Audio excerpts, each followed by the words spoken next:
बढ़ते हैं और आपके काम की खबर।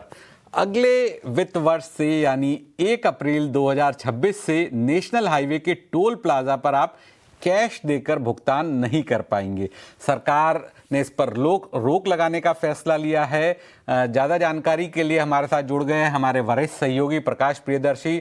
प्रकाश, क्या फैसला लिया गया है? 1 अप्रैल 2026 से क्या जो कैश पेमेंट होता है वो पूरी तरह से बंद कर दिया जाएगा? क्योंकि अभी हमने देखा है कि अगर आपका फास्टैग काम नहीं कर रहा है तो दुगना पैसा आप देकर टोल प्लाजा से जा सकते हैं।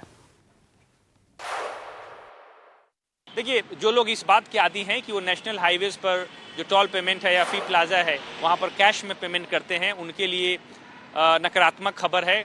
दरअसल सरकार इलेक्ट्रॉनिक पेमेंट्स को बढ़ाना चाहती है। जो नेशनल हाईवेज पर फी प्लाजा है वहाँ उसकी एफिशिएंसी बढ़ाएं, कलेक्शन बढ़ाए, इस बात को ध्यान में रखते हुए इलेक्ट्रॉनिक मोड के जरिए पेमेंट हो, इसको बढ़ाना चाहती है सरकार। और इसी बात को ध्यान में रखते हुए 1 अप्रैल 2026 से फी प्लाजा पर, नेशनल हाईवेज पर जो कैश पेमेंट है ये सर्विस रोक दी जाएगी। इस बात दरअसल road transport and highways ministry ने इसकी घोषणा की है और इस बात की पूरी संभावना है कि ये जो निर्देश है उसको 1 अप्रैल 2026 से लागू कर दी जाए। इसका मतलब ये है कि अगर आप नेशनल हाईवे पे कैश पेमेंट करके टोल क्रॉस करना चाहते हैं तो आपको ये सर्विस नहीं मिलेगी।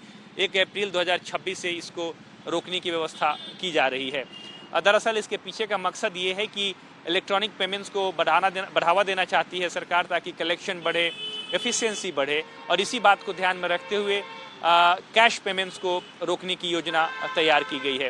ये काफ़ी इंपॉर्टेंट डेवलपमेंट है। जो मौजूदा व्यवस्था है उसमें अगर आपके पास फास्टैग आईडी नहीं है तो आप जो एक्चुअल रकम है, अगर आप फी प्लाजा की बात करें उस टोल को क्रॉस करने के लिए, उसकी आप डबल रकम पे करते हैं कैश में और आप क्रॉस कर सकते हैं। लेकिन अब इस सर्विस को भी डिसकंटिन्यू किया जा रहा है, यानी कि अगर आपके पास वैलिड फास्टैग नहीं है, आप इलेक्ट्रॉनिक मोड के जरिए यूपीआई के जरिए पेमेंट नहीं कर रहे हैं तो फिर आपके लिए दिक्कतें आ सकती हैं। लिहाजा आपको इस बात के लिए सतर्क रहने की ज़रूरत है। इससे संबंधित बयान रोड ट्रांसपोर्ट मिनिस्ट्री ने जारी कर दिया है और 1 अप्रैल 2026 से कैश पेमेंट की सर्विस जो है वो खत्म की जा सकती है।